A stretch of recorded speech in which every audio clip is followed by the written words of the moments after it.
One. Well,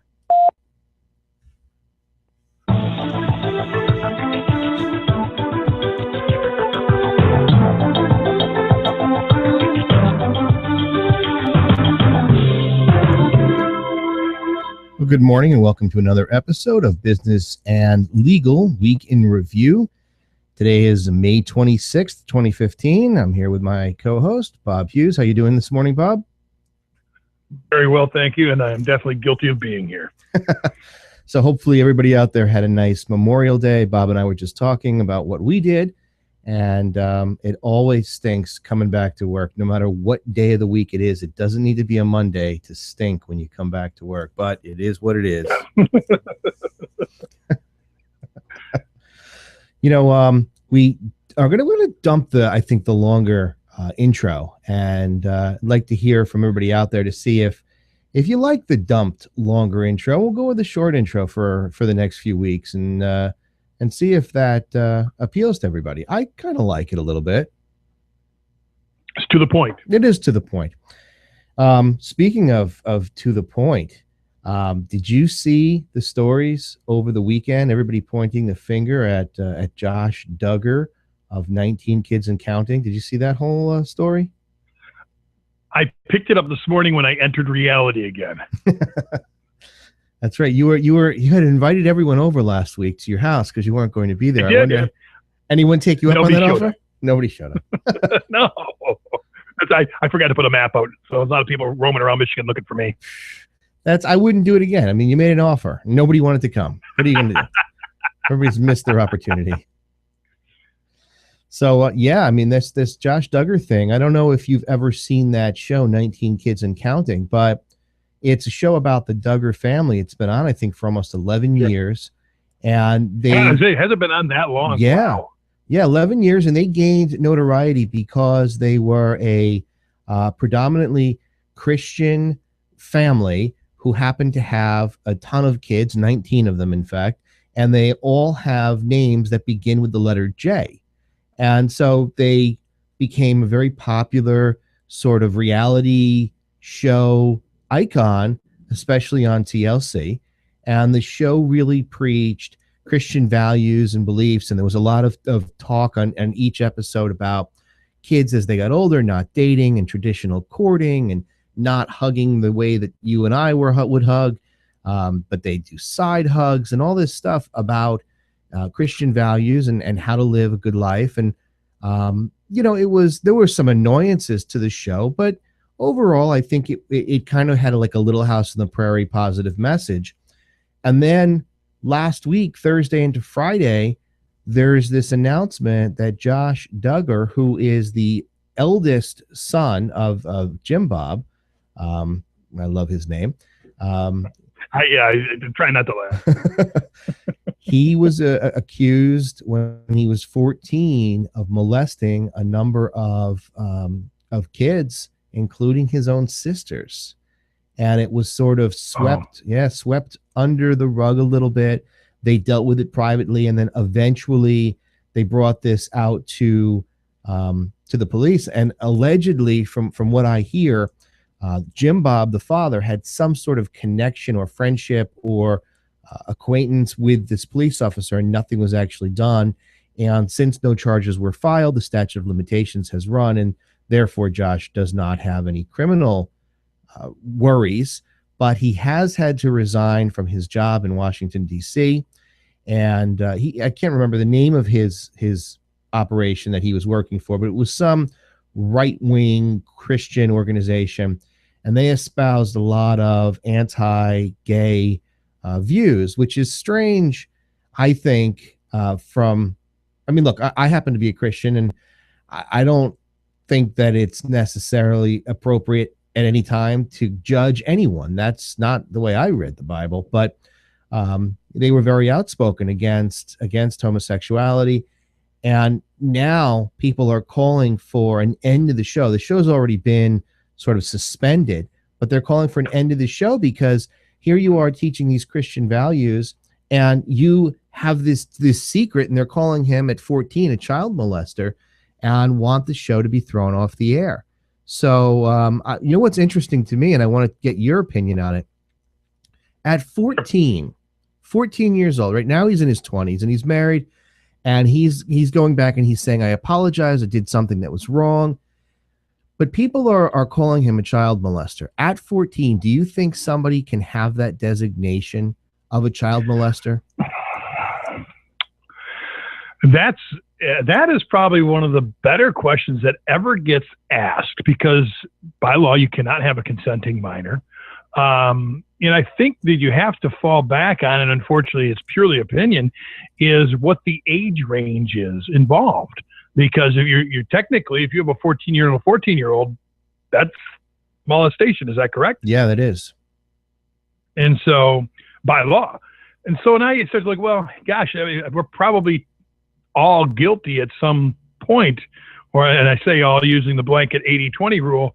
But now you start to look at 14 and maybe the children were 8, or maybe the children were 10 or 6. Now you've got a problem.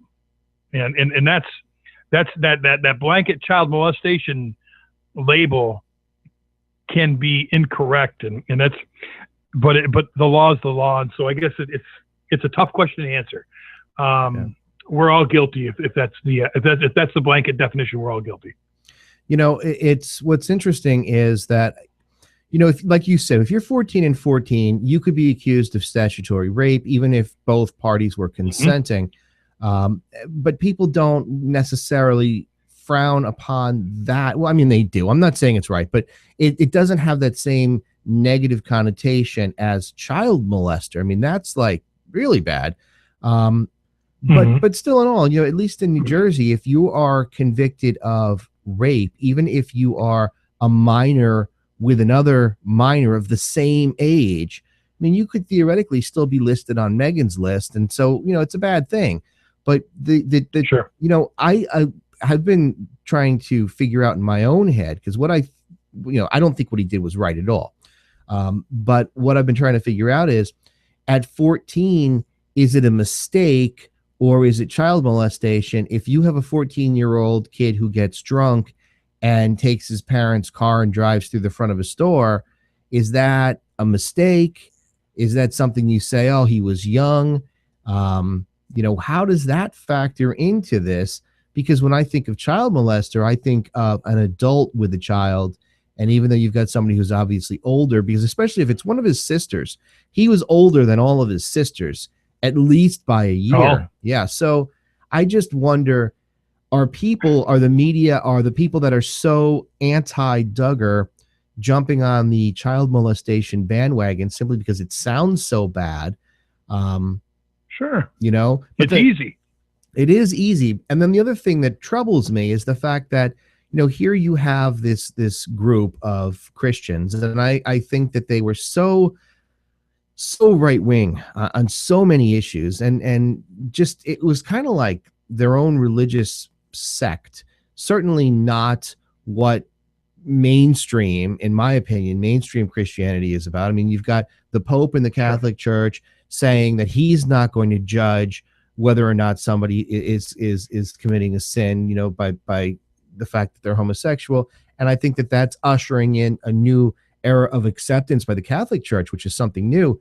But here you've got this kind of, right-wing group where Jim Bob holds church in his house with him being the pastor or whatever he is. And it's just kind of weird. And now you've got people saying, yeah, well, how can you preach all these positive values when you've got this kid who has had all these issues? So, it's challenging to deal with that issue. Well, I think you can still, and that's the sad thing. You've got one bad apple spoiling the entire bunch. And like you had said, because they are so right wing per se, or so heavy into Christianity, if they were just people that had 19 babies and had no church affiliation or even talked about religion, I don't think that as many people would be getting on them as heavily. I think there would still be some backlash, but it's easy to throw the anti-Christian rhetoric out there now. Like you had said, how can you proclaim to be a minister preaching in your own home if you have a child who is a child molester, per se, or allegedly? It's easy for those that are against certain beliefs to really jump and jump hard. And unfortunately, that's when you decide to live your life in the bubble, that's the risk you take. And then sadly, the kids always end up paying. Yeah. Yeah. And you know what? There's no doubt that what he did was wrong. And whether or not it's some sort of disorder that he has or something else, I don't know. But from a legal standpoint, there was an interesting article I read on Saturday. I don't know if you ever saw this show. I could not stand this show. Honey Boo Boo. You ever see that show? Oh, yeah. I've never seen it. I won't see it, but I know what it is about. It had to be the worst show I've ever seen. So awful. I don't understand how Americans could sit and watch that. But she issued a statement. We love the train wreck, man. Yeah. She issued a statement on Saturday saying that if they don't take 19 Kids and Counting off the air, she's going to file a lawsuit because she had her show canceled because I don't remember if she was having an affair allegedly or if it was her boyfriend or husband, but whoever it was, the male figure was an accused child molester. And they pulled the show. TLC pulled the show because of that. And so now she's saying, if you've done that to me, and it wasn't even in my family per se, if you don't do it to the Duggars, I'm going to sue. What do you think about that? Sure. Well, and she absolutely makes a point.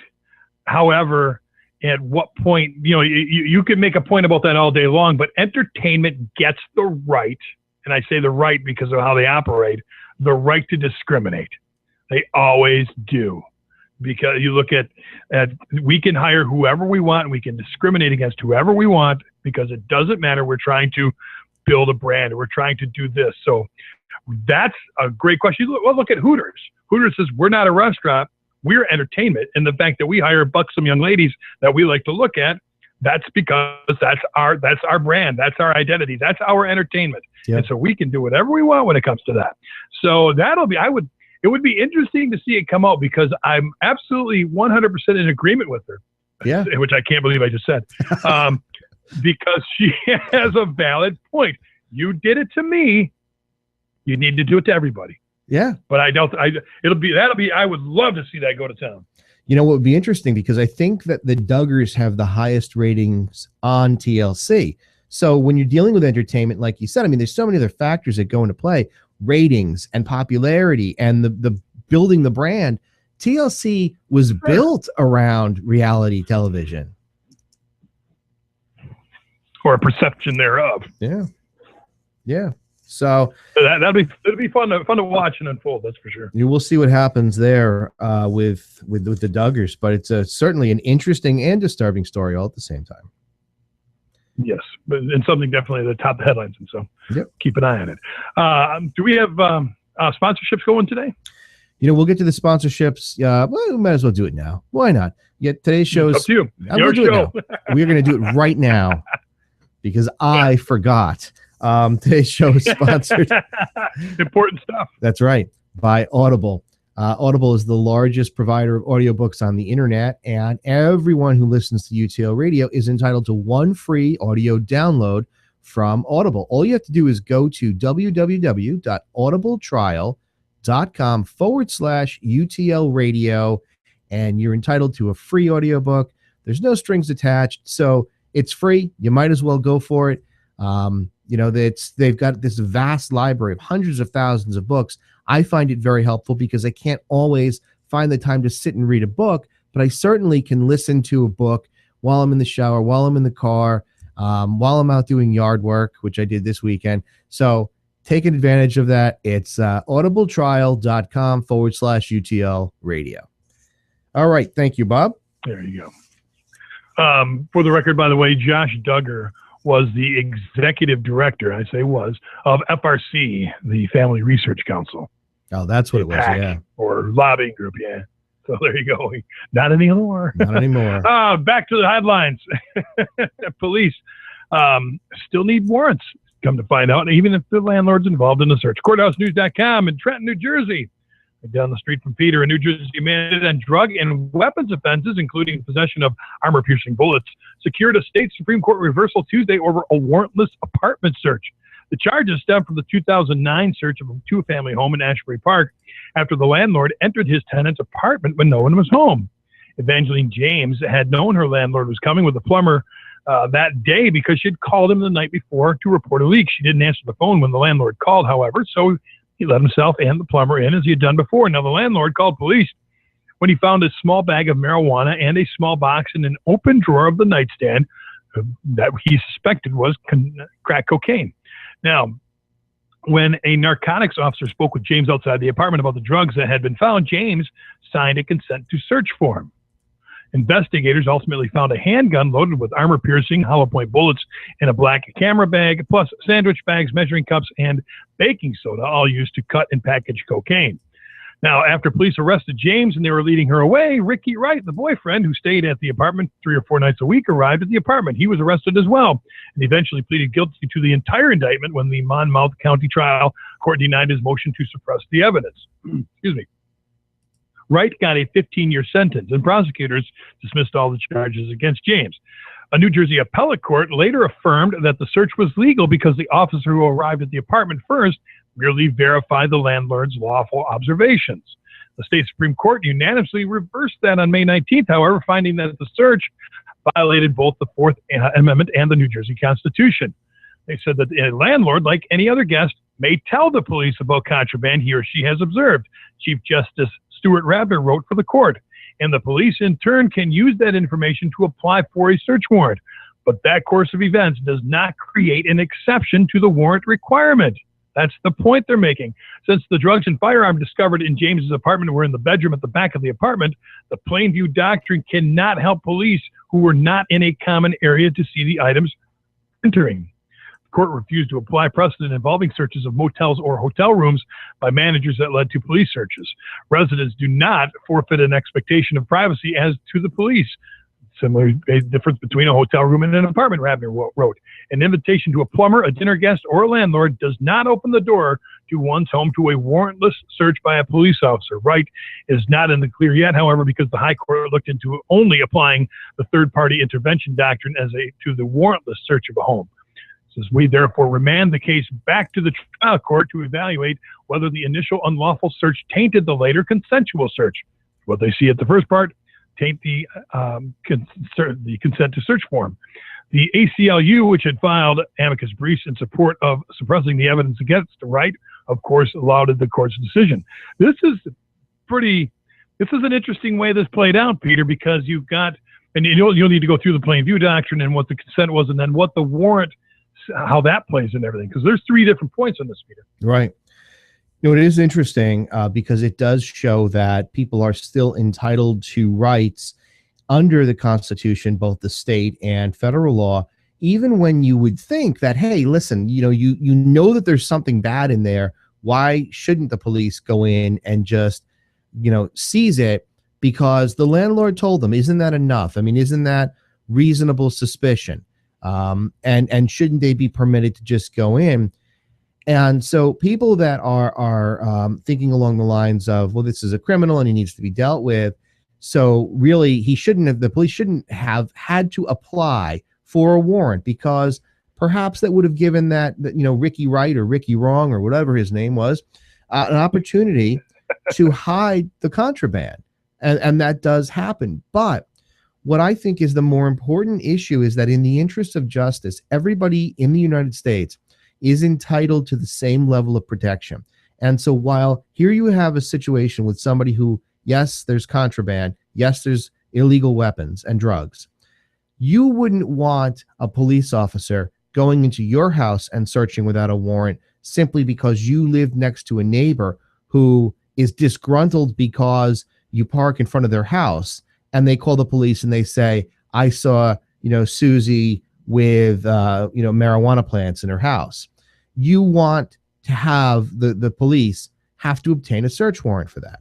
So just don't agree to it. They come to you, we'd like to search your property. Well, then go get a warrant. Right. Basically what you tell them. Right. So now the idea here of having to go get a warrant, it's a legal step that requires the police to tell a judge that they've got probable cause to believe that somebody is doing something illegal, improper. There's contraband, there's weapons, there's drugs, there's drug paraphernalia. They go, they apply for the warrant, they explain why. The judge issues the search warrant, and then they can go knock on the door, and then they can go search the premises. Now, if they were to have knocked on the door, opened the door based upon the landlord's issue, his or observation, and in front of them on a coffee table was contraband in plain view, meaning they're standing at the doorway and 15 feet away from them, they can clearly see. Well, at that point, being that it's in plain view, they could then go in without a warrant and seize the property and make an arrest. So that's the plain view doctrine.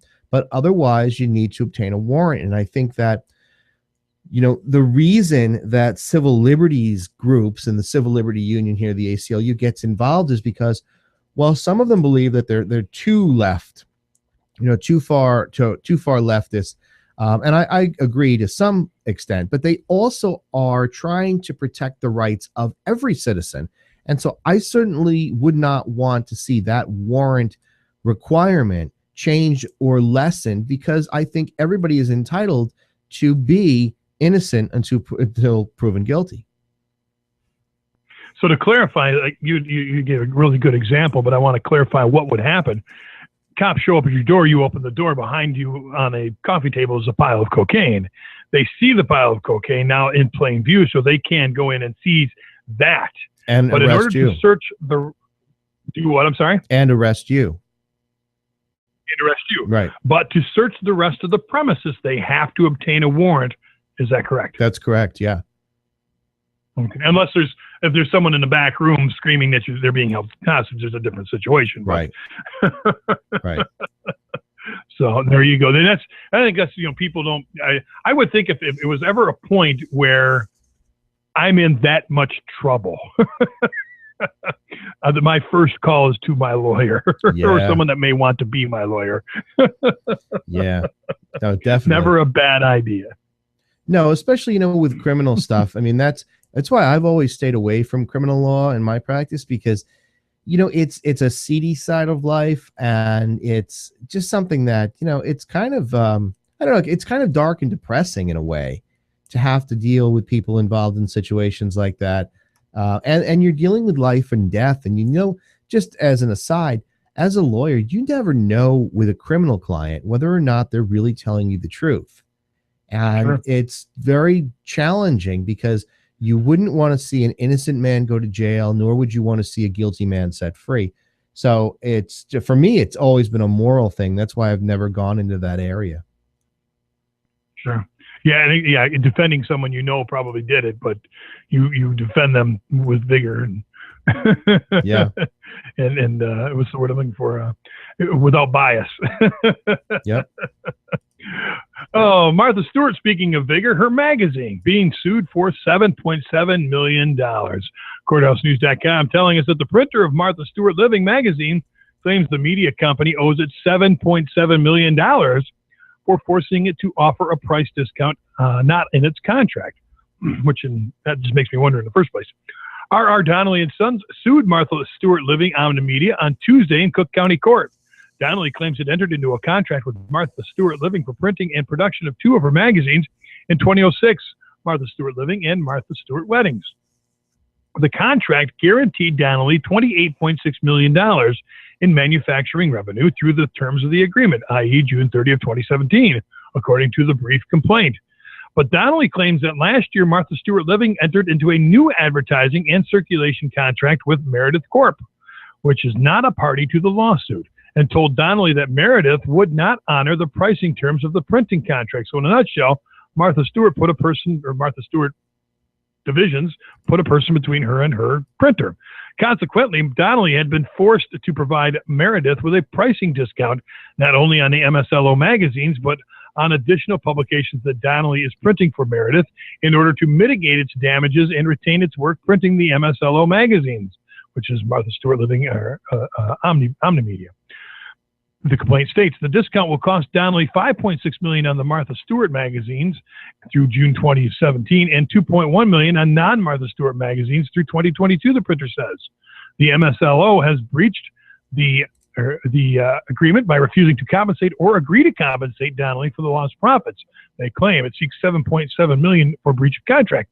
How in the heck does this even happen? This doesn't make sense to me at all. Here you've got Martha Stewart magazine, and they have a contract with R.R. Donnelly, and says all of a sudden Meredith Corp comes and says, oh, by the way, you're going to price it this way. What the heck happened here?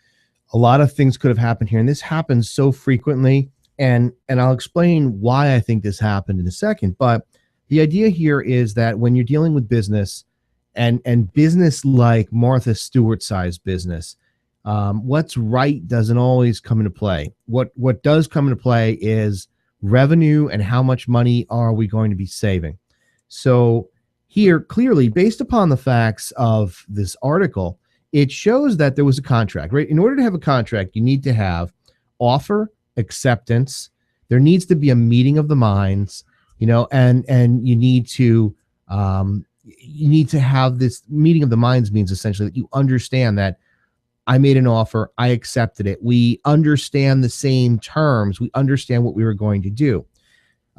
This is a case where it's a written contract, and if the contract does in fact guarantee $28.6 million, you'd have to look at the other language in the contract to see whether or not there was a loophole. But what could have happened here is that Martha Stewart Corporation looked at this and said, if we continue with Donnelly, we're going to owe X amount of $1 million over the next few years. We don't like what they're doing, or we just think that they're priced too high.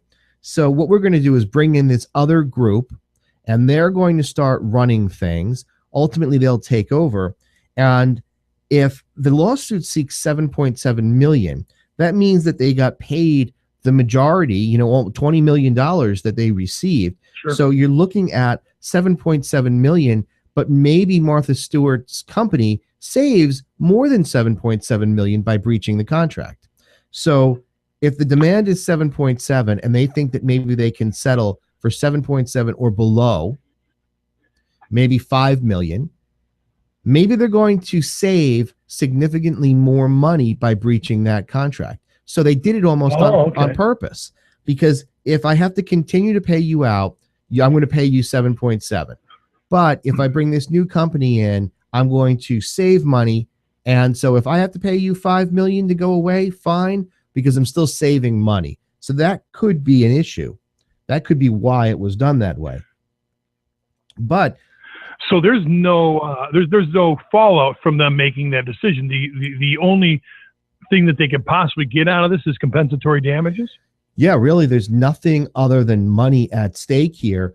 The one interesting point that you mentioned is the fact that Donnelly has not sued Meredith. There are times when a company or an individual, but we're talking about business, goes in and deliberately tries to sabotage your contract with your end user. So Martha Stewart being the end user, you being the contractor, and another company comes in and not just kind of prices you and says, listen, if you go with me, I'll offer this, but knowingly and intentionally sort of sabotages you, starts working with the other company, the end user. It's called tortious interference with business. So there is a claim, a cause of action for tortious interference. But in this instance, so far, with Meredith not being sued, it seems more like a deliberate breach by Martha Stewart, probably to save money. Interesting. And the thing that it's just a business decision. It has nothing to do with anything. It's just we could save 10 million, but we're going to pay 7, so we're still in the good for 3. Right, exactly. It's just a business decision. Okay. Well, interesting. Let's see how that one plays out, because it sure seems from the top level, from what we've read, cut and dry. They're definitely in breach of contract, so they're going to pay it. Yeah.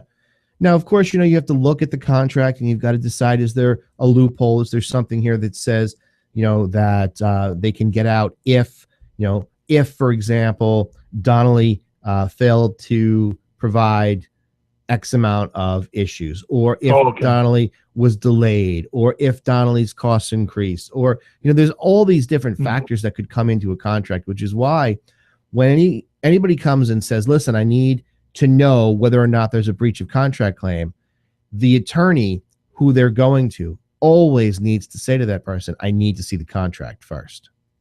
Sure. And hope there is one. Yeah. Oh, this was an interesting article. I'm not sure how this all falls together. An inventor is fighting HP for an anti-blink patent.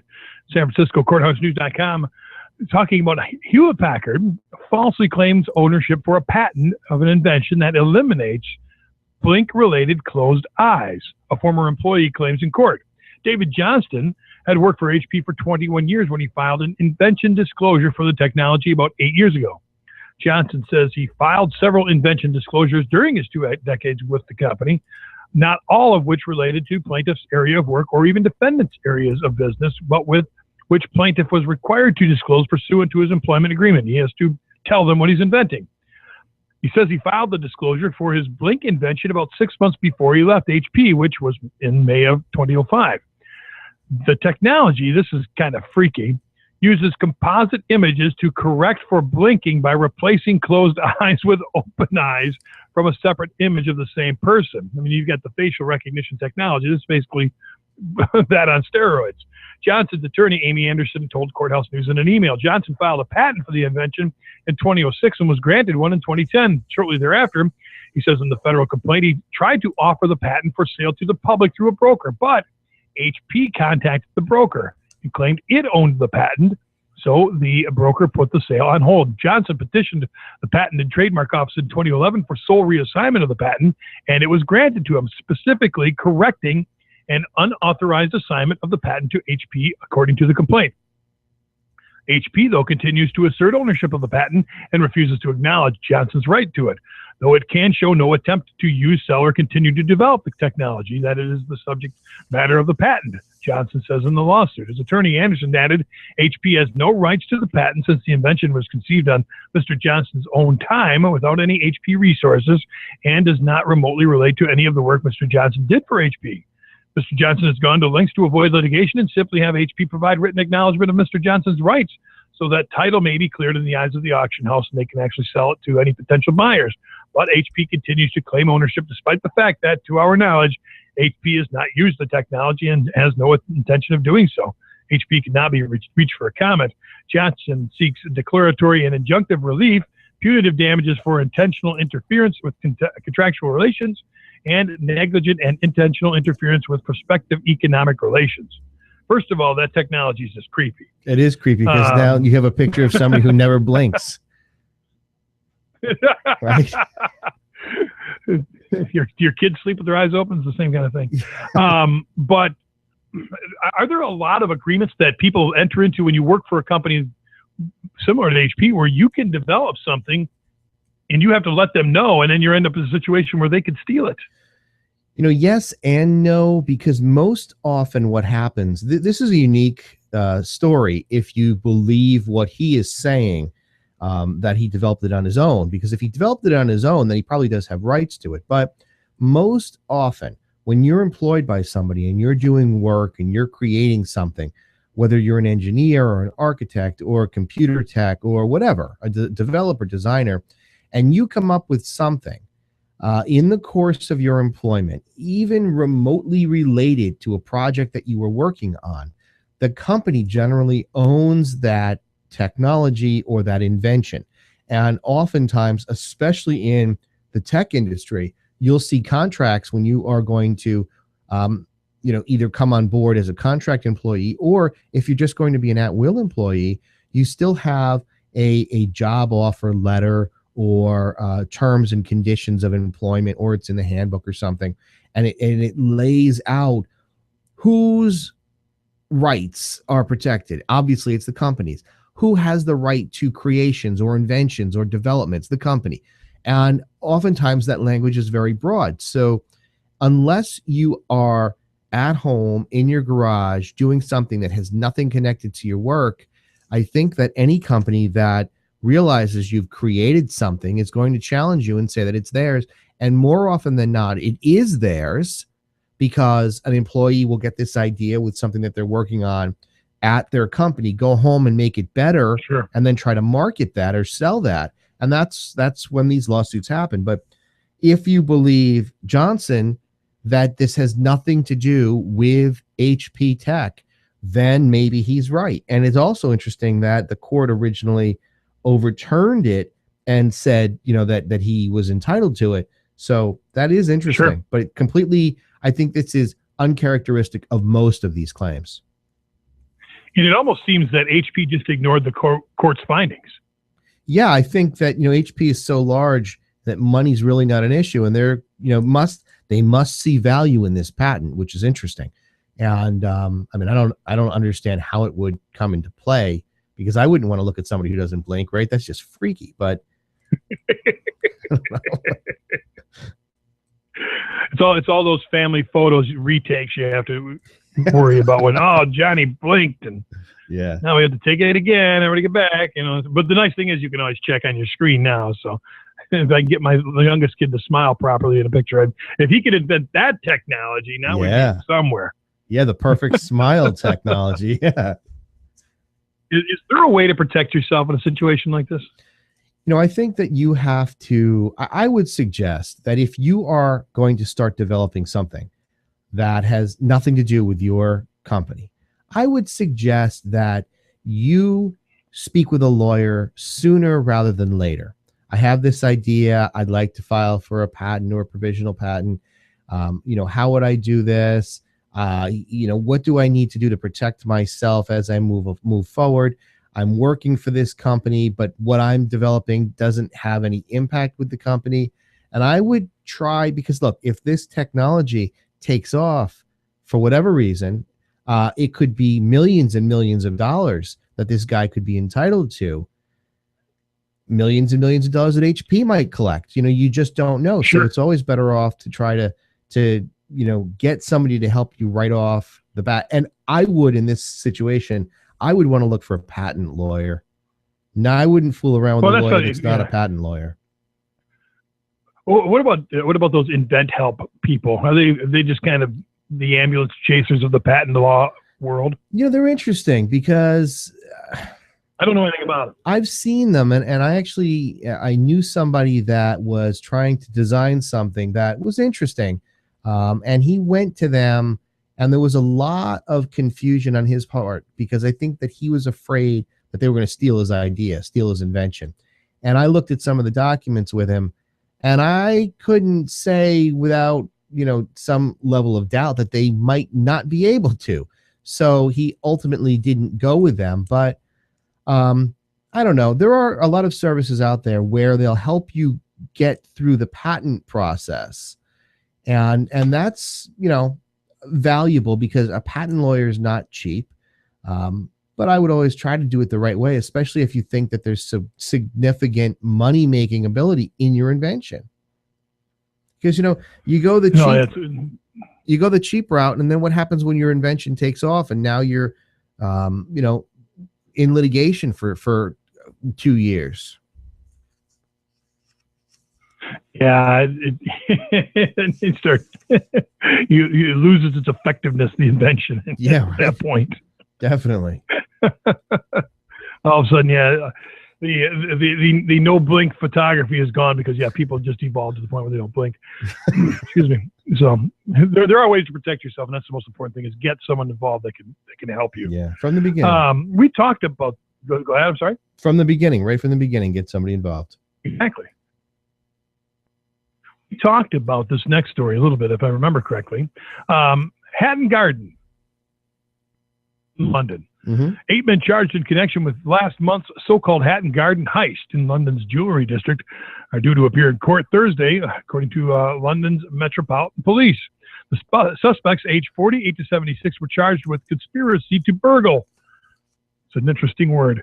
According to a statement from the Metro Police on Wednesday, the 8 men were due to appear Thursday before Westminster Magistrates Court in central London. A ninth suspect has been released on bail pending further inquiries. All 9 were arrested in a series of raids on Tuesday. A 10th suspect, 42-year-old British man, was arrested Thursday morning in Essex outside of London for conspiracy to burgle, a police statement had said. The heist was over Easter weekend and included the theft of gems and cash from a safe deposit company in the heart of London's jewelry district. Police haven't given a precise value for what was taken.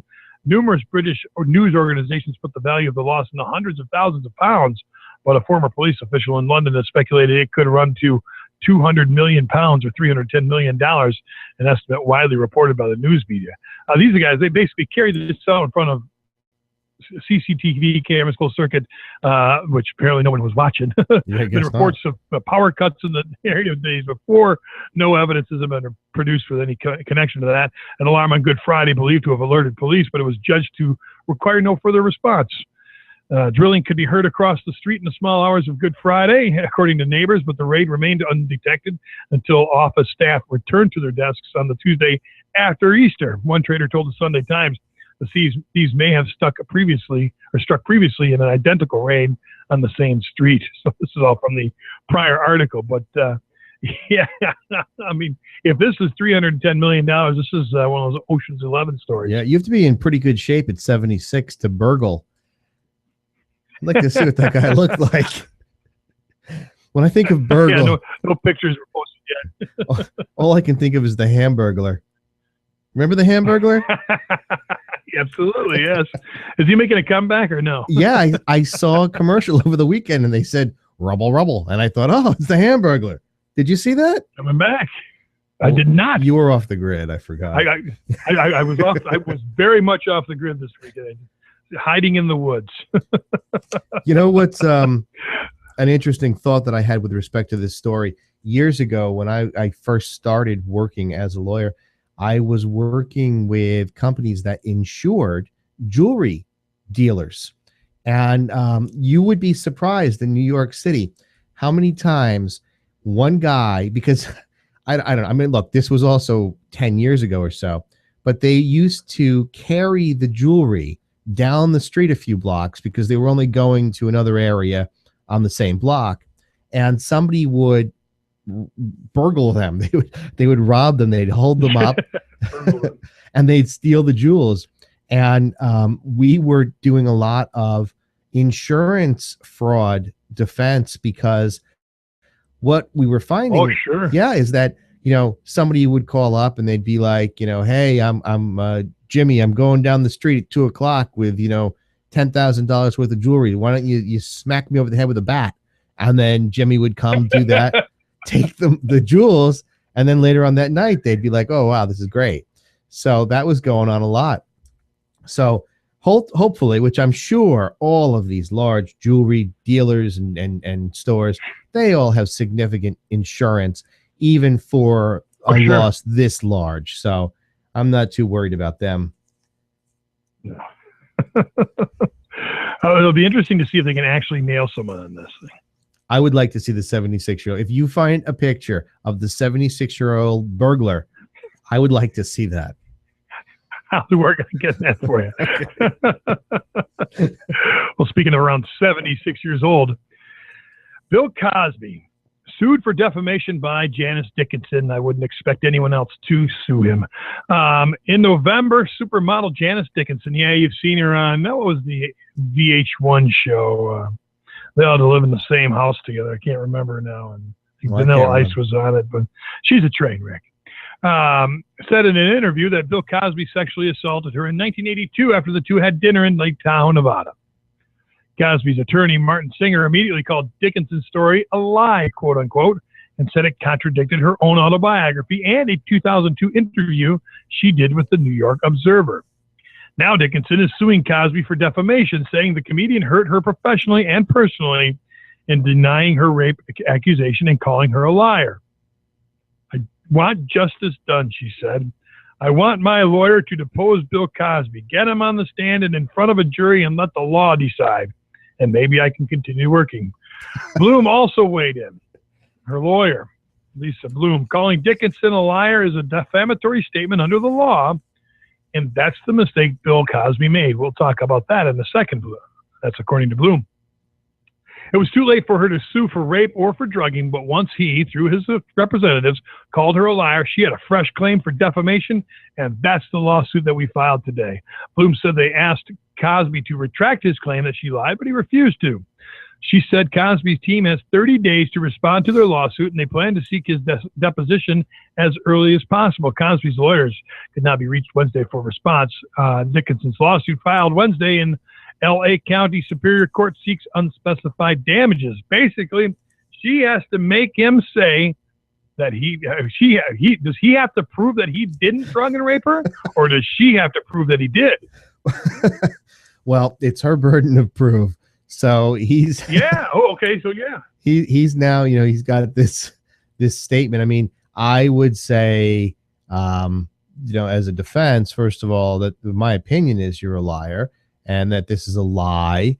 That's my opinion. I'm entitled to it. This is interesting though, because if you play it out the way that I think she wants it to go, okay, I can't get you for rape or for drugging me, but now I'm going to get you for calling me a liar, and you're going to have to show that it's true, because the defense to defamation is truth. So, all right, show me that it's true. And then what? She's trying to get him to admit that he raped her. So it's silly and crazy all at the same time. And it just is a publicity seeking lawsuit. Anybody that would go on. No. Yeah, really. I wish I remembered the name of that show you were talking about, because it was like C-list celebrities, washed up has-beens, all living in a crazy house. But if you're, what was that stupid show? I don't know, but if you're willing to the real do life, that, the surreal life. Yes, that's what it was. Vanilla Ice. I think Ron Jeremy was on it. Yeah, so it was Christopher Knight and then his girlfriend, wife now. Yeah, they had Vern Troyer, the mini-me fellow. Yeah, a lot of fun people. Yeah, so if you're going to go on that show, you're looking for some attention. So I don't think that. I think this is probably just attention. You ruined my career. No, I'm guessing your lip implants did. Well, the funny thing is this even going to make it to a courtroom? Is he going to get deposed, or is his lawyer going to do something? Or better yet, what would you do? What would you file to make this go away? Well, first of all, I mean, I'd file a motion to dismiss, and I would allege that, it's opinion, or it was, something that was, it depends. Did he say it's a lie or you're a liar? I would try to play with some semantics there, and then I would just argue that, in my opinion, it was a lie, and leave it at that, and see where the motion to dismiss goes. So maybe you get it dismissed right off the bat. If it doesn't get dismissed on the motion to dismiss, then you're now into the discovery phase, where theoretically he could be deposed, which would be a fascinating deposition. Because I mean, could you imagine the questions? Did you rape her? What is he going to say? So, I don't even really. If he raped 100 women, the thing is that she's got to prove he raped her. Yeah. In order for his claim of her to be a liar not to be true. Yep. Yeah. That's why I think that this is just. I'm trying to remember. I think I remember seeing Lisa Bloom. I'm wondering if it's the same woman that I'm thinking of, but I don't know. This is a lawsuit that I probably would not have wanted to get involved with, because it just seems like a waste of time. But I think, people in Hollywood do things completely differently for different reasons, including the lawyers. It's more of a publicity thing. Didn't know her. Her mom is Gloria Allred. No, who? Lisa Bloom? Lisa Bloom. Huh. Well, according to All Things True on the Internet Wikipedia. Well, there you have it. Parents, Gloria Allred and Peyton Huddleston Bray Jr. Well, now that explains everything.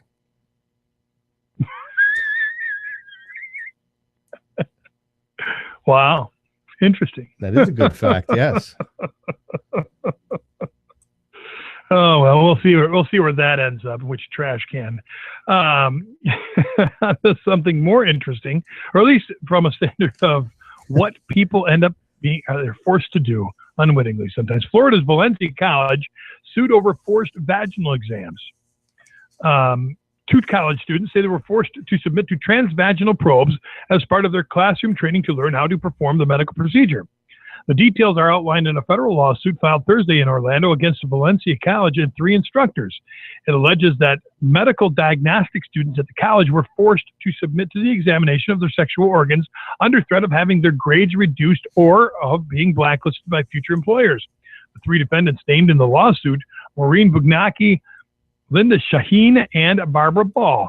None have responded to any of CNN's requests for comment. Peer physical examination is an accepted practice in the medical field, but several recent reports cited by the U.S. National Library of Medicine mention a growing need for obviously clear policies regarding peer physical examination at medical schools. Valencia positioned these transvaginal probes as voluntary, but its actual policy and practice was that they were not, according to the lawsuit. The suit also describes weekly probes, pardon the pun, for students in the program, saying that they endured these invasive probes without a modicum of privacy. Plaintiffs would disrobe in a restroom, drape themselves in a towel, and traverse the sonography classroom in full view of instructors and other students. A student would place a condom over the probe and then apply generous amounts of lubrication to the probe. In some cases, the student would have to sexually stimulate plaintiffs in order to facilitate inserting the probe into plaintiffs' vaginas, the lawsuit alleges. The suit says the women experienced discomfort and embarrassment each time they had to endure this forced probing of their sexual organs. In one instance, according to the lawsuit, one of the defendants, Barbara Ball, made inappropriate comments to a student who was undergoing a probe. Defendant Ball's comments can only be described as bizarre during some of these forced probing sessions, the lawsuit states. Attorney Chris Dillingham, who was representing the 2 women who filed the suit, said, "I filed a complaint in federal court because we are dealing with the government, Valencia State College. This is a constitutional federal rights claim.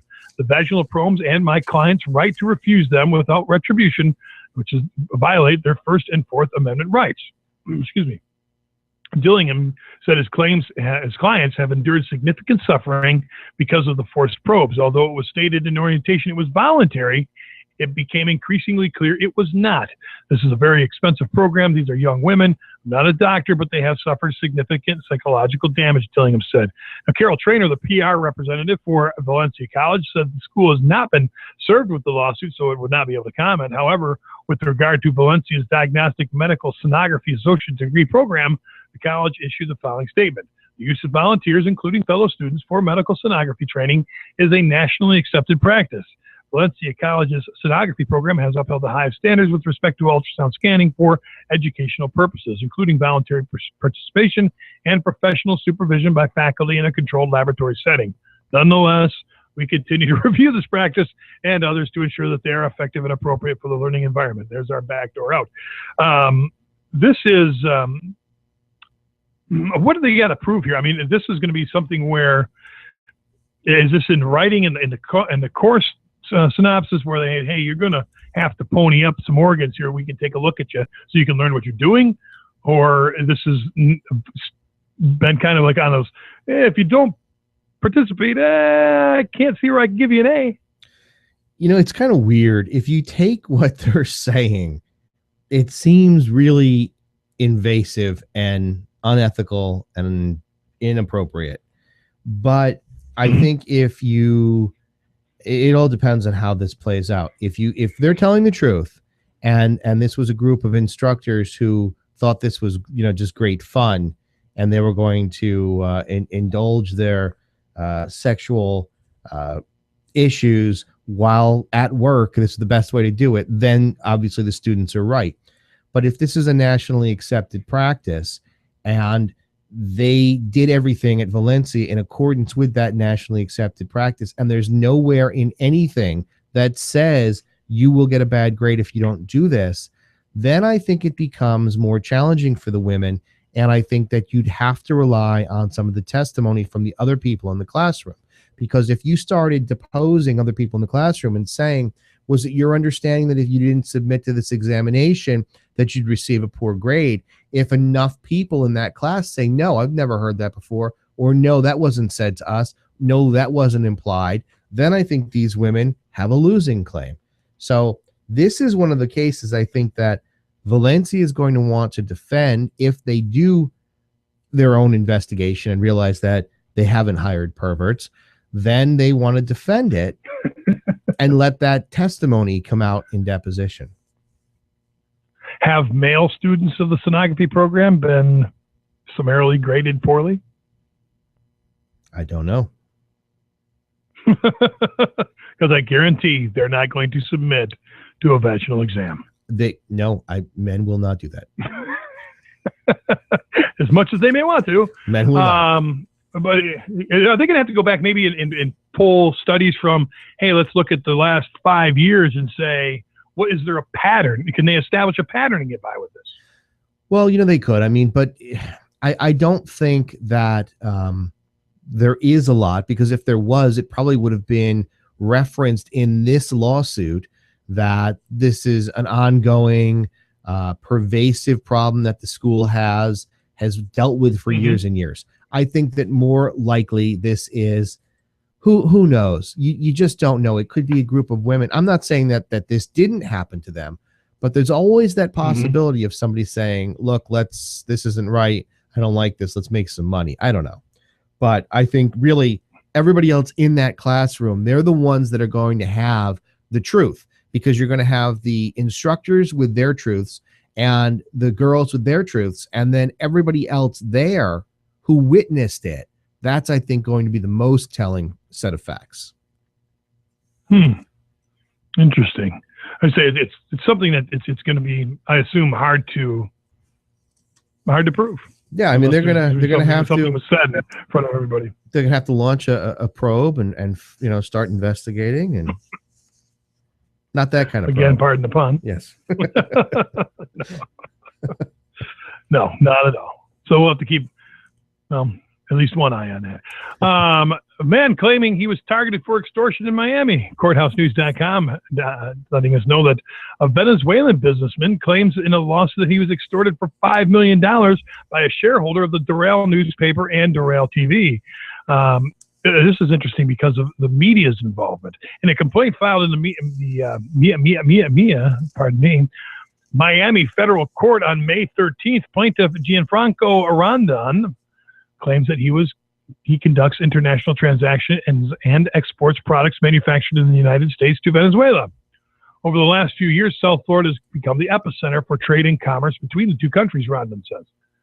Defendant Doral newspaper publishes a printed and an online newspaper known as Doral News, and defendant Doral TV operates a television station that broadcasts to the Miami-Dade County community via Comcast Cable Channel 84. That's where you'll find Wayne's World.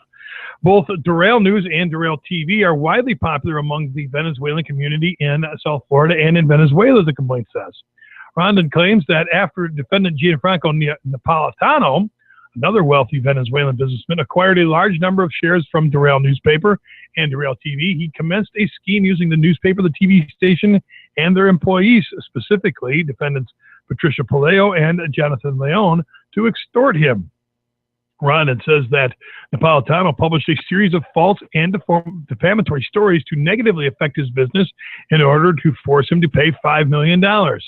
Plaintiff then alleges that in January 2015, Napolitano's business associate, Tulio Capriles Hernandez, contacted him to try to sell him Napolitano's interest in Doral newspaper and Doral TV for $5 million.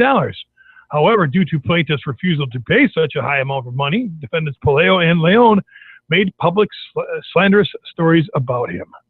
Rondon says that Palacio published unverified facts, which I'm trying to figure out what an unverified fact would mean, in the Doral News online version and in his Twitter account, which made the readers believe that he has family ties with high-ranking political figures in Venezuela. He also says Palacio accused him of criminal acts such as being the bag man and managing the enormous fortune of Diosdado Cabello, the president of the National Assembly of Venezuela. The complaint alleges that defendant Leon led the public to believe that plaintiff worked with Miguel Eduardo Rodriguez Torres, a Venezuelan government official who has been involved in crimes such as crimes against Venezuelan citizens and human rights violations, including the death of more than 40 students. Rondon says that around the same time that the false stories about him were being published, defendant Napolitano visited the home of Carlos Aradas, owner of Doral News and Doral TV, and asked him to notify plaintiff that if he paid the requested $5 million, the defamation against him would stop. How convenient. During the visit, Napolitano offered Aradas $1 million if he would cooperate with the extortion against Rondon, but he refused and immediately notified plaintiff about Napolitano's scheme. Now we have a witness. However, since he declined to participate, Napolitano threatened him by texting him omerta, the word omerta, which is a reference to the Mafia Code of Silence, and stating that those who violate omerta face death, the complaint states. Plaintiff says the defendant's false and defamatory statements have subjected him to distrust, hatred, contempt, ridicule, and obloquy among business partners, associates, and the public in general. Defendant's scheme constitutes a pattern of racketeering activity to maintain an enterprise that is engaged in interstate or foreign commerce. Plaintiff says Rondon seeks compensatory damages on claims of violation of the RICO statute and defamation. Wow. This guy's got a lot going on. Yeah. And a lot of people involved. Usually if you want to do something this stupid, you keep the players to a minimum.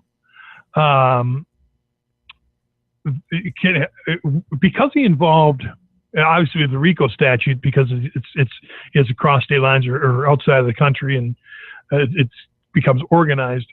Where does with the TV station and the newspaper, does that just make it easier for him? I mean, obviously it doesn't spread the lies, but at what point does that become, was it slander or libel against him in the first point?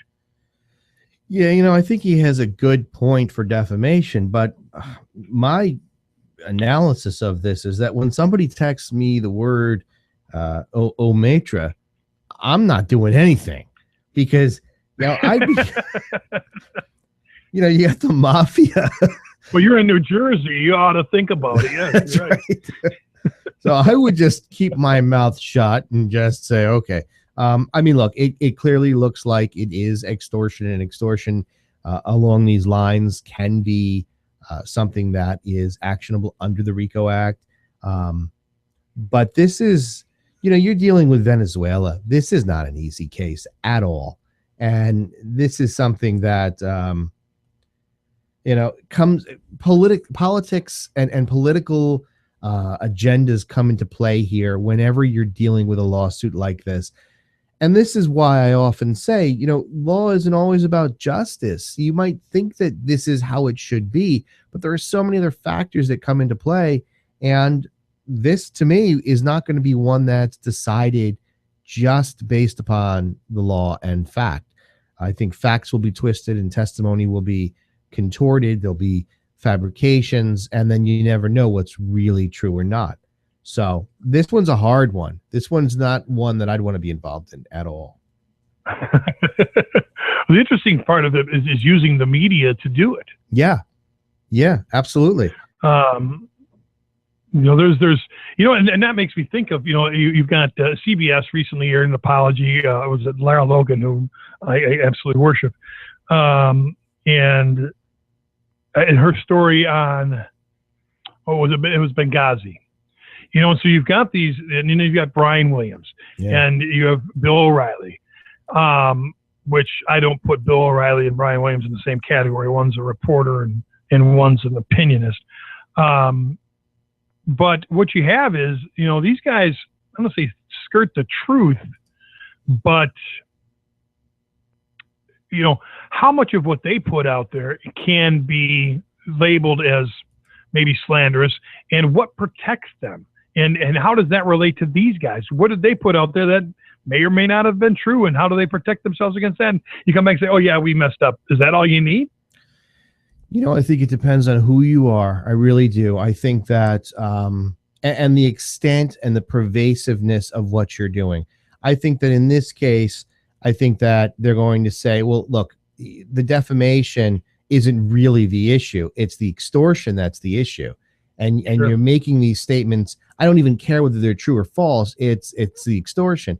But in situations like Brian Williams, I mean, it's not true what he said. It's not defamation either, though. So sure, I think that the First Amendment and a lot of the privileges as reporters that people have, I think, can often be stretched. that's why people say the word allegedly all the time, because as long as you're saying the word allegedly, um, you're okay. I mean, I remember when I was in college, I was a journalist, journalism and broadcast communications major. And that was the first thing we learned in journalism class, which was you always say allegedly, because you are, reporting what you have heard or learned, but you don't know if it's really true. And by using the word allegedly, it protects you. And I think that sometimes some people can play the system so far, like Brian Williams, where you eventually get tagged and, you've just sort of gone outside the bounds of what really protects reporters. But there is a lot of freedom that reporters have. And that was more of the point. Yeah, these guys and gals that sometimes, I don't say there's not a degree of truth to it, but it seems that, and the one thing I always loved is Fox their headlines sometimes have question marks after them. Never noticed. It's Obama was playing basketball during this meeting. Was he? And then they build a story around that headline with the question marks, and kind of more of a, well, if you were doing this is what would have happened. And I noticed that. And it's not that I don't prefer one to the other, whether it's MSNBC or whether it's Fox or either way. I always find that interesting about Fox. If you watch them on TV, and there's always that question mark in their lower third graphics. Yep. Well, apparently no question marks here. An antitrust suit against a spark plug cartel. For some reason, I can just picture Snidely Whiplash. Robert Bosch and two other companies fixed spark plug prices, according to courtnews.com, around the world. Auto parts distributors claim in a federal antitrust class action. That's a fact. Distributors from Rhode Island and Connecticut claim that Bosch, the world's largest auto parts supplier, NGK Spark Plug Company, the world's largest manufacturer of spark plugs, and Denso Corp. ran the term makes me laugh, spark plug cartel that allocated, supplied, rigged bids, and fixed prices. Victims include General Motors, Ford, and Chrysler, and led to a criminal probe from the DOJ. Their lead plaintiff, DBA Tri-State Automotive Waterhouse, says in a May 18th complaint. It claims that the conspiracy began as early as 2000, long after I was out of the supply chain arena.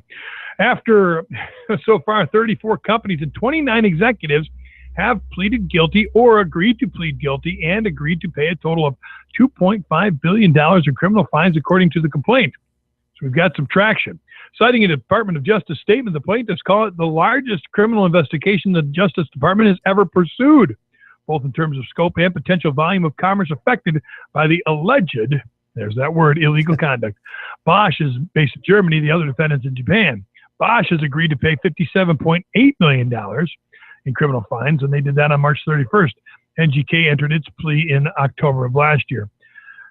Could this filter down to the customer? Unlikely. Unlikely. You and I guess. Yeah. Unlikely. I think that this is limited to, an antitrust lawsuit amongst the manufacturers and the companies and the distributors. I don't think that this gets, because I'm trying to think of how an end user might have a claim against Bosch or NJK. And I can't make the connection where the end user would be able to have some sort of legal cause of action or claim. So I think that this is just between these companies at the level of, an antitrust class action. Doesn't go anywhere beyond that, and that none of the actual plaintiffs, or not plaintiffs, but none of the actual consumers have any real legal rights here. So it's just above just about the big boys. I mean, you start looking at the other products they use almost in exclusivity, tires, brakes. Yeah. How many other little monopoly or little cartels like this are going on? We've seen antitrust suits for years and years. Verizon has had antitrust suits, the cable companies, public utilities, and there's this big sort of expectation on the part of consumers that it's going to eventually trickle down and affect them in a positive way. It's going to benefit them, but I mean, look at things like cable. There was this whole antitrust years and years ago. So you've got cable, you've got satellite TV, you've got Verizon, and has it really, really made any difference to consumers? And I really don't think it has, especially if you look at least in this area, it's either Verizon customers or cable customers. And I don't see how it really affected consumers the way that people had thought that it would. So I don't see how this would ever affect consumers in the way that you would expect it to. Now, would this have anything to do with, you talk about the cable companies and such like that, or the telecoms, Charter agreeing to buy Time Warner this morning or over the weekend? Mm-hmm. Is this something where an antitrust would fall into place as well, where people have the possibility of being exploited? It's so complicated to look into whether or not something is going to be the subject of an antitrust suit. Is it so much of the market share that it leaves people with no freedom of choice? Are you forced to pay the prices that this company is going to demand that you pay? In my opinion, I think that oil companies, that talk about antitrust, but what do we do about that? Yeah. Nothing. Some days you pay $2.15 at the pump, and some months you're paying $4. And that's something that I think needs regulation, but it's very difficult to regulate that industry because there's too many people making too much money. And I'm not talking about. You think about. You look at a gallon of milk. If you paid the same every, if milk went up at one place and it went up at the other place, and then the next place, there's no collusion there. Yeah, yeah. There's too much money, and it comes down to this idea of Gordon Gekko. Greed is good. Capitalism becomes so overwhelming that maybe a small gas station isn't making a ton of money, but the big players are making billions and billions. Oh. And it's even when you look at, and I don't want to get too far afield, but even if you look at some of the wars that have gone on recently, they've all somehow had some involvement in the Middle East with the idea of strategic partnerships, oil, and yes, freedom. But there's been a lot of stuff that I think that we don't really know about. But there's no doubt that oil has been a factor. People have considered, what impact will this have? What impact will this relationship have? So I don't know. I'd worry more about that. I think pay less. Yeah, the statement has been made that the oil and gas market is so good there should be more companies involved in it. Yeah. Yep, that's exactly what we need. More competition. Well, I'm sure. Do you rent did your family rent movies? I just do it through iTunes. It's just easier. Okay, so you don't use the Redbox or the. I don't, but I've seen them. The actual hands-on. They're super huge, especially down south in Florida. Everyone's got a CVS or Rite Aid. There's a Redbox outside. No, I looked into getting one for my store at one point because I'm in the middle of the sticks. Right. And looked at it. Well, they are the claim, or they are the claim. They are the defendant in a class action claim that Redbox lies about their disc quality. It's probably hard to manage because these boxes are everywhere. They got nobody checking in discs. Well, Redbox deceptively is advertising and renting downgraded discs as being of Blu-ray quality, and it's charging its plaintiffs higher rental prices than those charged for non-Blu-ray DVD discs. A class action claims, according to CourthouseNews.com. Redbox, as we just discussed, operates thousands of these self-service and fully automated rental kiosks in the U.S. You get games and videos, et cetera, et cetera. Now, in a lawsuit filed in Miami-Dade County last week, plaintiffs Stephen Lewis and Philip Burns claimed that the downgraded discs are not Blu-ray because they contain poor quality audio and the definition is inferior and, well, we'll call it standard. In case you don't know, DVDs are an older optical storage device, and Blu-rays came out in the mid-2000s and supposedly contain a larger capacity for better graphics. Plaintiffs claim that until December 2nd, 2014, Redbox charged $1.20 a day for DVDs and $1.50 for Blu-rays, and they upped it to $1.50 for DVDs and $2 for Blu-rays. Now, on its website, Redbox refers to Blu-ray as the name of the next generation high-definition optical disc format, the complaint states.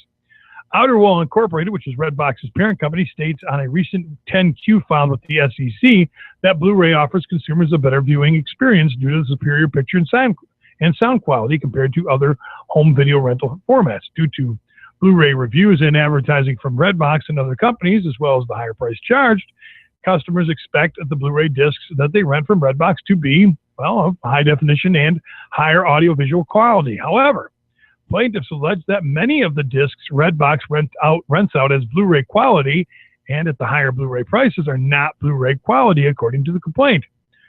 According to that, they say at no point during the rental process, not on the kiosks, not on its website, not on its mobile act or any other way, Redbox discloses that the discs being rented are not of the advertised quality. Redbox engages in this practice, they say, because the downgraded discs cost Redbox less to acquire than the Blu-ray, which is the higher quality. On December 15th, 2014, plaintiff Lewis claims that he rented a Blu-ray disc of the movie Hunger Games: Catching Fire. However, once he got home, he discovered that the disc contained a standard definition and not a high definition as Blu-ray discs have. Burns went through a similar situation in September 12, 2014, when he also paid for and rented a Blu-ray disc for the movie Divergent, which instead claims he got a downgraded disc and that was not of high quality as he expected. He claims the unmodified Blu-ray discs of the movies that they rented have a 7.1 high definition soundtrack for Dolby and has 8 discrete channels and considered lossless quality.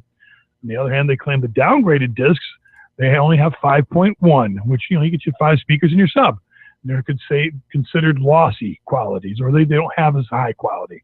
Plaintiffs Burns and Lewis and similarly situated persons were duped by Redbox's conduct in that they were deprived of the benefits they bargained for and expected to receive by paying the higher rental fee for a Blu-ray disc as compared to non-Blu-ray DVDs, the complaint says. Plaintiffs say that Redbox illegally profited from the rental of downgraded discs as being of Blu-ray quality. Unfortunately, this time, we have no comment to share. They said on an email, Becca Grady from the PR department of Edelman on behalf of Outer Wall Incorporated, Redbox's parent company. Plaintiffs are seeking compensatory damages on claims of violation of the Florida Deceptive and Unfair Trade Practices Act. How do you prove this? And how do you go back and assign a value to it? This is really tough because I think that, it's possible, I guess, that Redbook or Redbox could be doing exactly what's alleged, buying standard definition and throwing them in the Blu-ray slot. I highly doubt that this is worthy of a class action. And I don't think that this is going to be something that's certified unless there's a smoking gun, because how do you know that this is an error on the part of the person refilling the Redbox? Is it possible? I'm sure that there are times when somebody has purchased a Blu-ray disc and out has popped a standard disc because the person that has refilled the machine inadvertently put it in the wrong spot. I think that happens. Mm-hmm. I also think that there are times when you'll get a scratch disc that don't work. I guarantee you'll find a cracked disc that somebody carelessly put in the machine. But does that mean that that's worthy of a class action, that Redbox is deliberately going out and only buying standard definition discs to dupe you out of your 30 cents or 50 cents? I don't find that to be something that I would believe. I think that if I were the defense lawyer in this case, I think that, I talked to my client, and when they told me that that's absolutely not true, we don't do that, I think I would believe them wholeheartedly. And then it becomes the plaintiff's burden to prove that this has happened to enough people that you can prove some sort of systematic, deliberate process where Redbox is doing this. And you are looking at that point for the email that says, hey, I've got a good idea. Let's not actually stock it with Blu-rays. It's very difficult to prove that.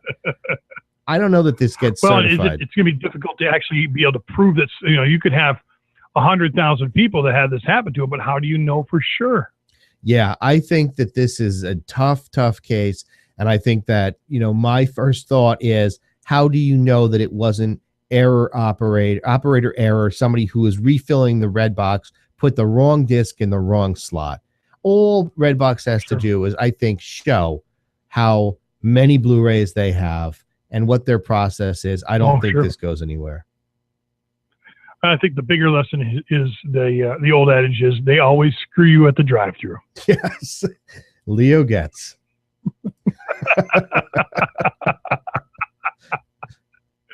We'll see where that one goes. Major League Baseball teams dodging a minor leaguer's labor suit. CourthouseNews.com telling us that in San Francisco, a labor dispute between minor league baseball players and Major League Baseball may be educated in California, but only for claims against the Pittsburgh Pirates, the Detroit Tigers, and the New York Yankees. A federal judge ruled on Wednesday.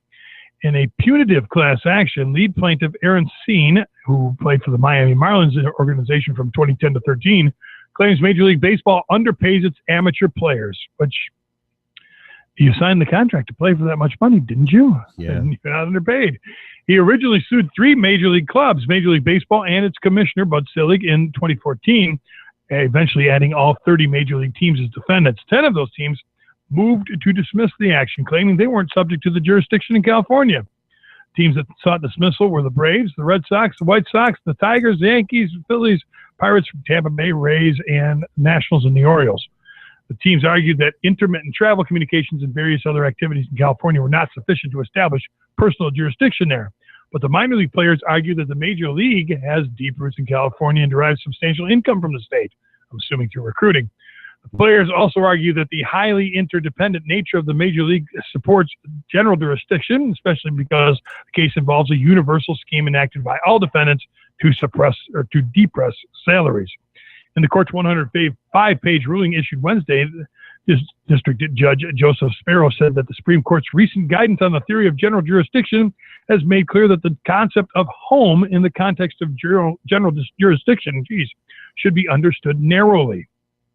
So that despite the MLB's lucrative licensing deals, California cannot be considered home to any of these clubs because their travel, business, and scouting activities in the state do not represent such a significant portion of their activities that their presence in California would be analogous to being domiciled in California or having their principal place of business in California. For that reason, Spiro said there's no general jurisdiction of the teams in California. However, he did find that specific jurisdiction in California applies to the Pirates, Tigers, and Yankees, since the named plaintiffs asserting claims against those teams all reside in California and have performed off-season work there over the past several years. Spiro dismissed the claims brought against the other 7 teams for lack of personal jurisdiction. Neither side can be reached for comment. Is this a bigger question about a labor dispute or just the fact that you got to know where you're suing somebody? Yeah, this is just a general jurisdiction argument. Where can you sue somebody?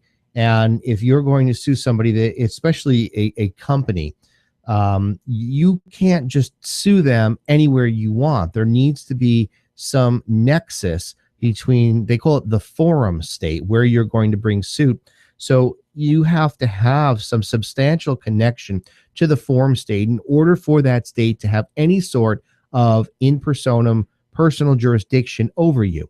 So simply because you like California better and you think it would be a better choice because you can go hang out by the beach when you're waiting for the jury to deliberate doesn't mean that you can bring somebody there. But the teams like the Yankees and the other teams that were named here, the Pirates, Tigers, they have a substantial connection, a nexus. There's an anticipation that you're availing yourself of the services and laws of that state while you're participating in there, whether it's spring training or whatever. And so there's this expectation that you should, be protected by those laws and have to abide by them. And therefore you would have that nexus test met so they could sue you in California. But if you've traveled to California or played a game in California, that's not a substantial enough nexus to be able to have jurisdiction over you. But all the court did was reassign jurisdiction. They didn't throw this class action out, so this still has legs. Yeah. Oh, yeah, absolutely. It's just a matter of where you sue. And you know what? This happens all the time. It's not that the lawyer who did this is inexperienced, Perhaps he believed that he could get jurisdiction in this state and it would be easier. There's a number of reasons why somebody would do what he did. But this is all just about the right administrative forum where this should be adjudicated, and nothing to do with the merits of the claim at all. Aha. There you go. Maybe he thought it may be easier to get one of those. What's the appellate court up in San Francisco, the Ninth District? Yeah. Maybe a little more soft on labor claims or something, as they are in most things. You always find those rulings out of San Francisco appellate court. Like, oh, really? That's a shocker. Yep. Here's something, being a cat fan myself, HuffingtonPost.com. Unbelievable. 33-pound cat named Sprinkles found in a foreclosed New Jersey home. But there's a bigger question on this when we get through this. 33-pound grossly overweight cat was rescued last week from the home in Sea Isle City, New Jersey. Shelter officials told the press of Atlantic City when officers found Sprinkles, more like Beezus. She was so obese that she couldn't roll over or properly groom herself. At 4 years, I know her pain. I feel her pain every day. At 4 years old, she's 3 times her average weight. Local sheriff's deputies found the pretty kitty in shabby condition. She was covered in fleas, mites, suffered from an infection, and had the paws of a 9-pound cat and the body of a 33-pound cat, according to SOS employee Mary DeVary. She told the New York Daily News that her weight is reportedly an equivalent to a 700-pound human who should weigh 180 pounds. Now the forlorn feline getting a full makeover.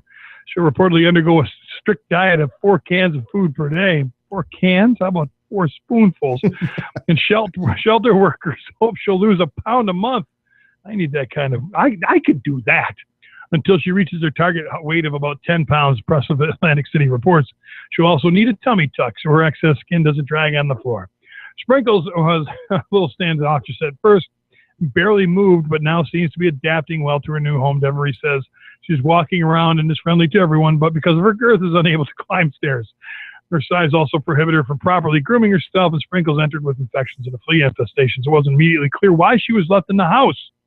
And that's where I start to ask questions, or how she got as big as she is, but can apply to adopt Sprinkles if you like, and other cats from the SOS Shelters adoption homepage. Is there this cat just didn't get this way by chasing mice, unless mice were coming to her. Hey, how you doing? And so, I mean, somebody provided this cat with a lot of food now and not a lot of exercise. So do they go back after the homeowner on this?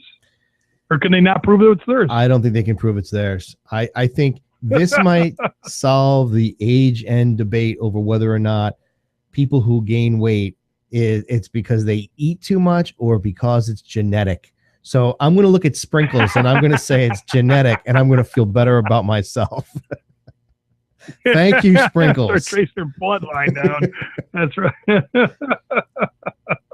I feel so much better. Yeah. Well, my first thought was, how does a cat get this big? Yeah. And second of all, there was some kind of outside force that allowed this cat to get this large. That's for sure. Yeah. So, yeah. And it also answers the question is whether or not you can just leave a cat with a litter box and a bag of food. Yeah.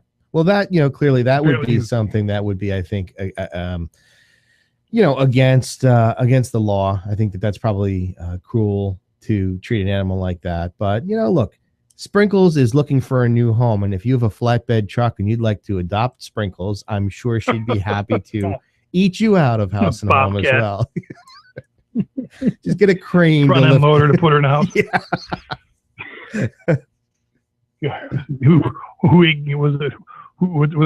What's eating Gilbert Grape? What was the name of that book? His mama's extractor out the top window of the house.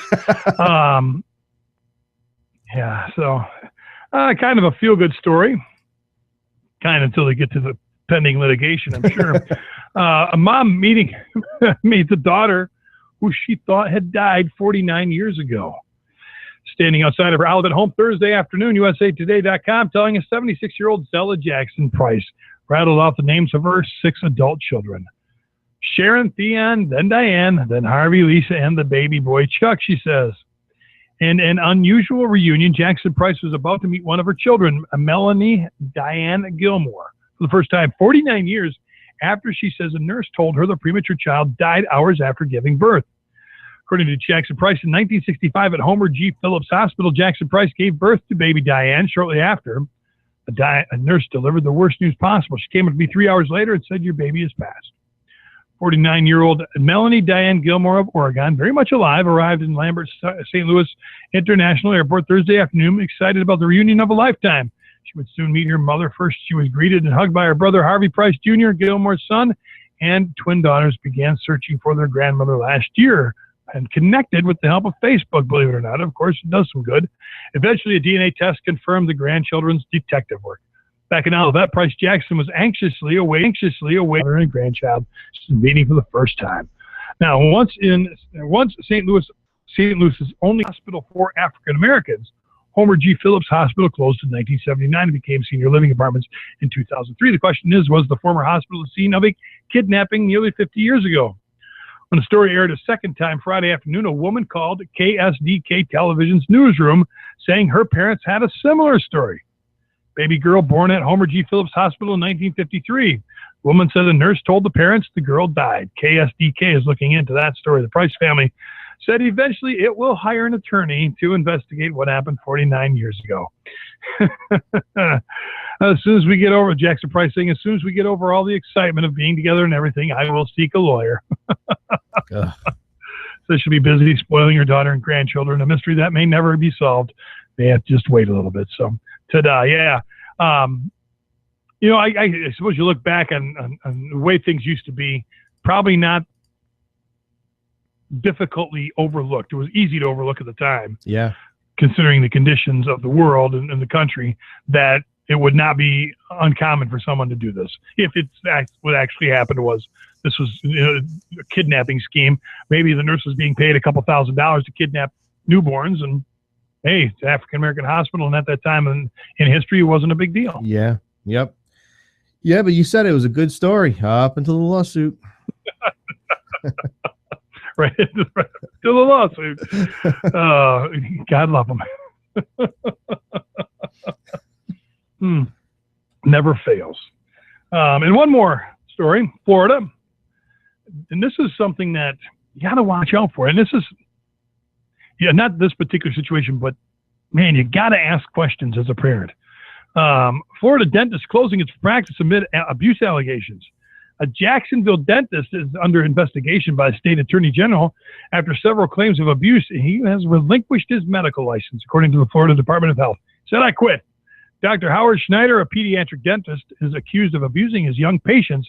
He's facing 10 lawsuits for medical malpractice and neglect. Allegations came to light after a mother took her young daughter in to have one tooth pulled, and the girl allegedly, there's that word again, came out of the office bleeding with scratches on her face, and 9 teeth were missing. When she went to police, she says they told her that was a civil matter. Too bad, so sad.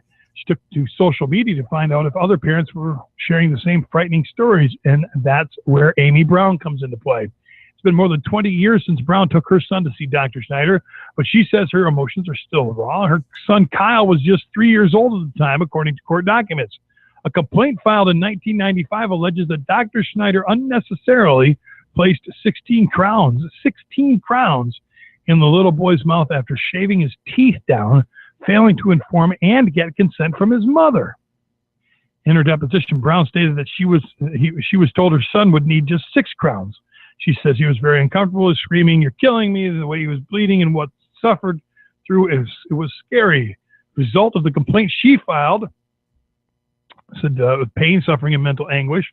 He remembers how he didn't want to smile, and of course he remembers how embarrassed he was to show his mouth full of teeth, and they were solid silver. She sued him for $15,000 back then. Court documents show the case was settled a year later for $7,500. She says that I thought he had been shut down. I had no idea he was still practicing. Brown was shocked to see on Facebook allegations from another mother against Dr. Schneider. But what did you sign? When you signed off on a settlement, did you not see the part where he was going to continue to do this? Yeah. Many other parents I'll say something about that in a second. Many other parents, just like her, spent 9 days in front of Dr. Schneider's office protesting. who refused to talk on camera, but said by phone they won. I'm going to close the practice. My staff has quit. I have no patience. And he has no people to work on either. Over a 4-year period, Medicaid, 4 years, Medicare paid him $3.9 million to treat children on Medicaid. Schneider said, I earned that money the hard way.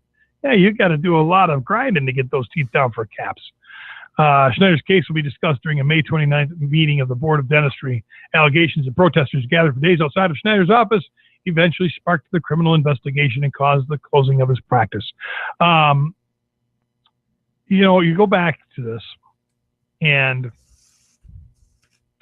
a lot of people sue for X amount of dollars. This person sued for $15,000, and she got $7,500. And she didn't press the most important part, was making sure the problem was fixed.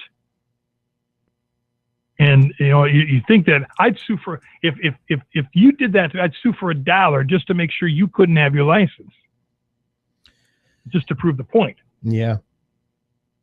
You know, it's challenging because that's what a lot of people think. And in a negligence case, you know, you're just showing that you had a duty, you breached the duty. And negligence is not the same as something that would result in a license revocation or suspension. It's really the totality of the circumstances. And I think that when you're dealing with one situation, this one woman sued, and, you know, it was a settlement that was probably reasonable to her at the time. She would, when entering that settlement, sign a release. You know, it would state that this is not an admission of wrongdoing, and that would have been it, because at the time she was probably only interested in getting the money. I mean, that's when something's happening to you. Yeah, you're looking for the money. Later on, you become more, I don't know, thoughtful and mindful of what other people are going through. Yeah, yeah. But at that time, you're only interested in you. Look, this guy sounds to have done just negligent procedures. I mean, this is somebody that, with this amount of negative publicity, maybe he just, I don't know, he shouldn't be a dentist. And clearly, I mean, what he did, the things that he did, the non-consent and things like that were wrong. So this is so egregious that you can understand why it's gone this far. As far as the mother, though, settling, she probably didn't really give much thought to the other people at that time and just settled. And, you know what I mean? That's probably what happened. I would expect that this isn't over. No, but you know what? At some point, there's not going to be any money left for anyone to get from this guy, because I'm sure that other people will come out of the woodwork too. And, you know, he did make a significant amount of money. I mean, the 3.9 from Medicare, that's a lot of money. $1 million a year. Yeah, that's a lot of money. So I'm doing the math. If you work 220 days a year, that's $4,500 a day. He's almost making what a lawyer makes. Yeah. Sorry, it was too easy, man. I only wish. With dubious, you know, with questionable clients, of course. Yeah, that's Saul Goodman. That's right. I missed that show, man. I got to get it back on. Oh, that show was so good. I can't wait for that to come back. That's all I got for the day, man. Well, we got through a lot of stuff, so a lot of good stories today. We're going to have to follow up on some of them. I'm really interested in the Duggar story. I want to see where that goes. So we'll touch on that next week. That's going to do it for today. I think that's going to start to drift into the civil arena. You know, it might. I mean, I really would like to see, you know, Mama June from Honey Boo Boo get all worked up and file something. Sure. But we'll see. And it'll also, I think it's going to set the tone for TLC as they continue, because I think that while it's their highest moneymaker, is there going to be so much outrage? Is TLC going to cancel it permanently or they're not? So that's interesting to see. There's so many business factors that come into play there, not just legal. So we'll follow that and see where that goes. Alrighty, though, that's going to do it. What do you got? Something? What did they have the Duck Commander people on? Was that TLC or was that Discovery? No, I think it's Discovery. Yeah, it's definitely not TLC. Okay. TLC is more family oriented. Although Duck Commander, obviously, the Duck Dynasty show. How foolish of me to think that. Yeah, right. TLC is only wholesome stuff. That's right. We'll keep an eye on that. That's right. All right, sounds good. All right, so that's going to do it for today. Thanks for joining us. Don't forget to subscribe to the YouTube channel, to the podcast. Follow us. Please continue to leave your comments and feedback. Thanks to all of you who are new subscribers on the YouTube page. We try to broadcast this podcast and our other podcasts live every week, both on our podcast channel and through YouTube Live. Those of you who might have missed this, then hopefully you're downloading it on iTunes. Make sure you subscribe so you know when new episodes are airing. Also, don't forget to take advantage of the free audiobook from Audible. Go to audibletrial.com/UTL radio to claim your free book. Also, just want to remind you that last week we ran a series of 5 videos giving you the top 5 reasons not to file a lawsuit. So check them out over on our YouTube channel. And we're going to be working on another set of top 5s, hopefully towards the end of this week. So stay tuned for that. In the meantime, I'm asking for our listeners to suggest top 5 lists that you would like to see, business or law related. The top 5 reasons, for example, why you would want to file a lawsuit, the top 5 reasons to ask for a specific sum of money or whatever it might be. So give me your top 5 and we'll create a series of videos for them. I will be back on tomorrow, probably a little bit later than our scheduled 10 o'clock. We're going to go through legal Q&A. It might be 10:30 tomorrow, so just stay tuned for that posting. That's going to do it for me and Bob. We'll be back next Monday at our regular scheduled time because there are no holidays, and we will be on the grid, not off the grid. We'll be back Monday. That's going to do it. And thanks everybody for tuning in. We'll see you again next time.